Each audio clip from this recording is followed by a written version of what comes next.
धुळे जिल्ह्यातील उमेद अभियानातील कथित आर्थिक गैरव्यवहार प्रकरणाला आता नवं वळण मिळालं आहे.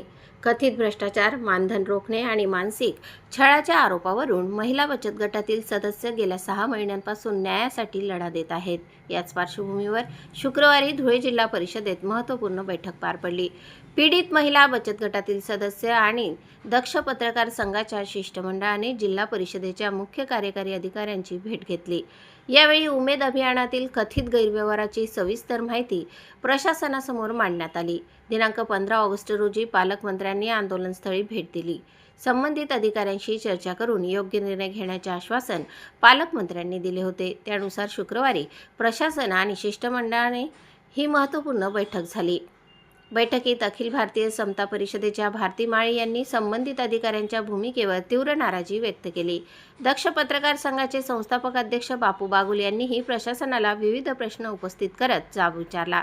भ्रष्टाचाराचे आरोप झाल्यानंतर काही अधिकारी पीडित महिलांच्या घरी जाऊन धमकावत असल्याचा गंभीर आरोप यावेळी करण्यात आला. या कथित प्रकारामुळे महिला आणि त्यांच्या कुटुंबियांमध्ये भीतीचे वातावरण असल्याचे शिष्टमंडळाने सांगितले.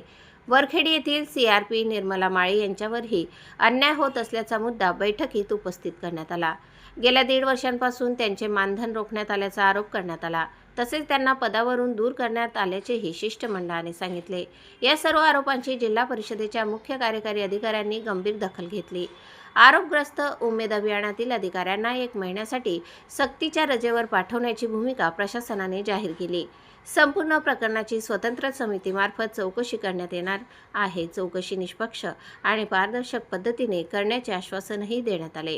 पीडित महिला बचत गटांना न्याय मिळवून देण्याची ग्वाही प्रशासनाकडून देण्यात आली. मात्र चौकशी समितीमध्ये उमेद अभियानातील कोणत्याही अधिकाऱ्याचा समावेश करू नये अशी ठाम मागणी शिष्टमंडळाने केली आहे. चौकशी पूर्णपणे स्वतंत्र असावी अशी ही मागणी करण्यात आली. आरोपांची सत्यता निष्पक्ष चौकशीतून समोर यावी अशी भूमिका शिष्टमंडळाने घेतली.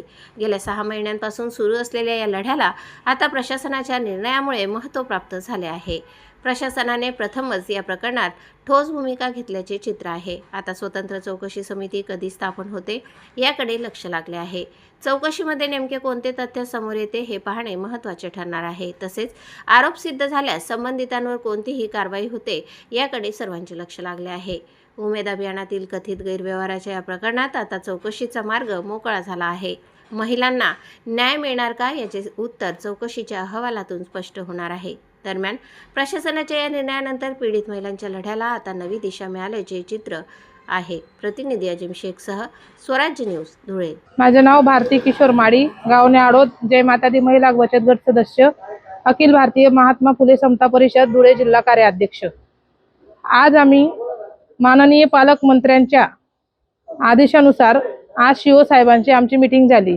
आमच्या आंदोलनाची दखल माननीय पालकमंत्र्यांनी घेतलेली होती आणि त्यांनी आज CO साहेबांची मीटिंग घ्यायला आम्हाला सांगितलेलं होतं. आज CO साहेबांची आमची मीटिंग झाली. उमेद अभियानातील PD साहेब व श्री साहेब या दोघांच्या समोर आमची जी मीटिंग झालेली आहे, त्या मीटिंगमध्ये साहेबांनी आम्हाला सांगितलेलं आहे की आम्ही समिती गठीत केलेली आहे व तुमच्या प्रकरणाची चौकशी सुरू करून दिलेली आहे. पण जोपर्यंत आम्ही ज्या अधिकाऱ्यांवर आरोप केलेले आहेत त्या अधिकाऱ्यांना या समिती मधून बाहेर ठेवण्यात येत आहे. तसंच यांना सक्तीच्या रजेवर पाठवलं गेलं पाहिजे. जोपर्यंत समितीचा अहवाल, चौकशीचा अहवाल येत नाही आमच्यापर्यंत, तोपर्यंत यांना सक्तीच्या रजेवर पाठवायला पाहिजे. जिल्हा ग्रामीण विकास यंत्रणेच्या माध्यमातून 40 कोटीचा जो काही भ्रष्टाचार दक्ष पत्रकार संघ आणि संपूर्ण महिला बचत गटाच्या माध्यमातून जो काही आम्ही बाहेर काढलेला आहे, त्याची दखल संबंधित माननीय पालकमंत्री धुळे जिल्ह्याचे त्यांनी या ठिकाणी घेतलेली आहे. आणि त्या अनुषंगाने आमची जे काही जिल्हा परिषद CO साहेब आहेत, मुख्य कार्यकारी अधिकारी, यांच्याशी आज बैठक देखील लावलेली होती.